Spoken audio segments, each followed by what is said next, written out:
Hey Pokemon fans, I'm Jawince, and welcome to today's new Top 10 video. The Pokeball is such an interesting object within the Pokemon universe. It can take a giant creature, size them down to a tiny little sphere, and you can fit them in your pocket wherever you go. There are 26 different types of Pokeballs, and originally I was going to do a Top 10 video on my 10 favorite Pokeballs. But the more I looked at them, the more I thought, I actually hate most of these balls. So we're flipping the switch. My top 10 least favorite Pokeballs starting now. Number 10. Pokeball. This is a weird choice for me. By straight stats, the Pokeball is the worst. No modifiers, no bonuses, no anything. The catch rate for all other Pokeballs is stacked up to the rate of a normal ball, with a plain Pokeball being set at just 1 times. But can you really knock the ball when it's designed to get you into the game, is the cheapest ball by far, and has by far the most iconic design? Nah, I can't be too harsh on the guy. Number 9. Lure Ball. You have to feel bad for Kurt. He makes some of the best designed balls in the games, and his invention of new balls in the second generation was a much awaited change. But let me let you in on a little secret. Kurt's balls suck. The Lure Ball is actually one of his better balls, with a 3 times catch rate when catching Pokemon while fishing. But that starts to become way less cool when you realize how many other balls do his job better. The Net Ball has a 3 times catch rate with all water Pokemon, and bug types as well. And the Dive Ball, past Ruby, Sapphire, and Emerald, has a 3.5 times catch rate when fishing or surfing. The fact that more than 10% of the available ball designs today are centered on catching water Pokemon is weird to me. But when you're the worst of that group, you're just a fish out of water. Every pun I write. It hurts. It hurts! Number 8. Love Ball. This ball is great because the programmers messed it up entirely in Gold and Silver. The description? For catching the opposite gender. Which is why one must question why the ball has an 8 times modifier when catching Pokemon of the same species and gender in Gold, Silver, and Crystal. Not that there's anything wrong with that, but how do you mess up the one intended ball mechanic completely? It's fixed to help catch Pokemon of the opposite gender in future games, but still, who wants to re-catch Pokemon they've already caught in the first place? Number 7. Nest Ball. This ball helps you catch lower level Pokemon. With the attractive formula, your multiplier equals 40 minus your Pokemon's level divided by 10 with a minimum of 1 times. Because often, I think to myself, man, I am really having trouble catching these low-level Pokemon. Once the Pokemon you're trying to catch hit level 15 and beyond, you're better off just using a standard Ultra Ball, and it only gets worse from there. Number 6. Repeat Ball. Remember when I said, who likes catching Pokemon you've already got before? The Repeat Ball is there to give you a second option for these tiring catches. 3 times multiplier trying to catch Pokemon that you've already caught in the Pokedex before. Now I know, every Pokemon is different and special and blah blah blah blah blah. Sorry dude, but I just want to catch them all. If I want repeats, I'll breed. Number 5. Heal Ball. Now we're getting to the good stuff. Heal Ball is a 1 times catch rate like a Pokeball, but it, get this, heals Pokemon that you've caught. Now from a Pokemon rights perspective, I get it. You have to lower a Pokemon's HP to make them more catchable, so it'd be nice to bring that HP back, be a little bit nicer to the guys. But once you get your team of 6, where do your Pokeballs go? Okay. And what is right next to where your Pokeballs go? And why should I ever buy a Heal Ball? Number 4. Premier Ball. Remember how I said Pokeball was off the hook? Premier Ball is not. It's a simple 1 times modifier, nothing special. Premier Ball is just a little bonus gift, given to you every time you buy at least 10 balls at a time. This gets exciting early in because it's like an extra Pokeball.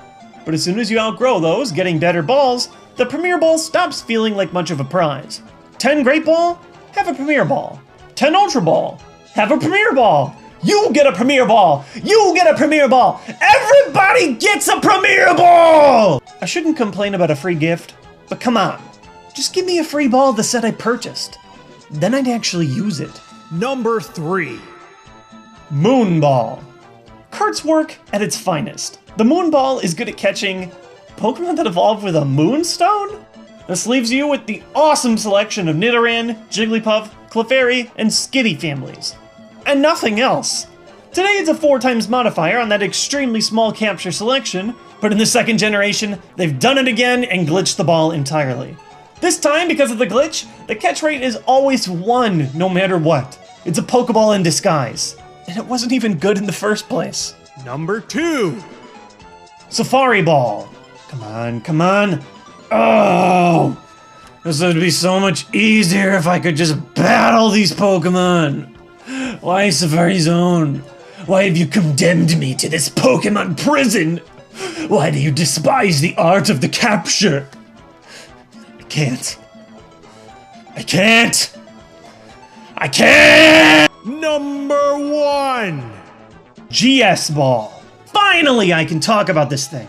You guys have been requesting a video on this sucker for years. It's not a topic big enough for its own video, so I've been putting it off, but here it is, the GS Ball. In Japan, this promotional item was used to help you obtain Celebi in the second generation. Even hacking the GS Ball into the English game, though, the ball is completely useless and won't do anything. Completely useless, won't do anything.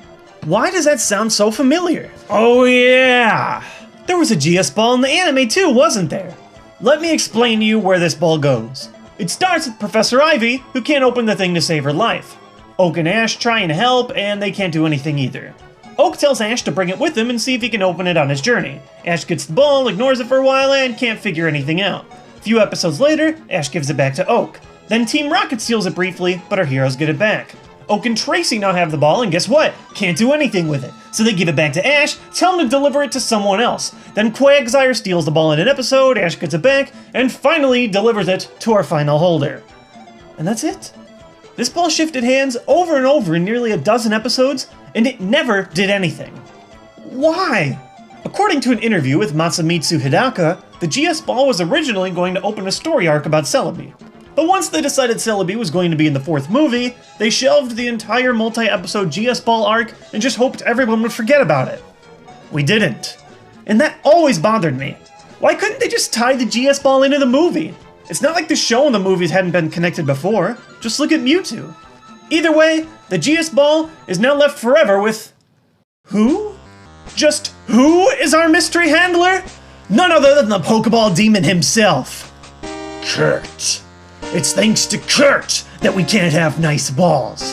He tarnishes them with enticingly cool colors, but terrible effects, and now he holds the GS Ball to himself. For eternity. Kurt. Where Pokeballs go. To die! A lot of Pokeballs might be stupid, but they don't have to be. I was really disappointed in the 5th generation when Game Freak decided to only add one ball, the Dream Ball, into the games, and I think that there's a lot of room for a lot of great Pokeballs that could do all kinds of unique things. Let me know in the comment section below what kind of ball would make the games a better place for X and Y. If you like this video and want to see new videos about all things Pokemon as soon as they come out, click the subscribe button below me to subscribe to my channel and see everything as soon as it's up. Yeah. I'd say do it. We fly so high, you know it's ballin'. Do. This ball's actually really dirty. There's tape on it for some reason. I don't know why I did that. It used to have that Burger King card in it that everybody thinks is valuable, but it's not. It isn't worth anything. It's just gold plated, it's not solid gold. Keep it as a happy reminder of when Pokemon was super popular, but you can't sell it for much. I got Jigglypuff and Charizard, and I didn't care about the other ones. I think there were 6. Maybe Mewtwo. Why does Poliwag sound right? I could be making that one up. Pikachu was probably 1. And I don't know what the 6th is, so I'm going to leave.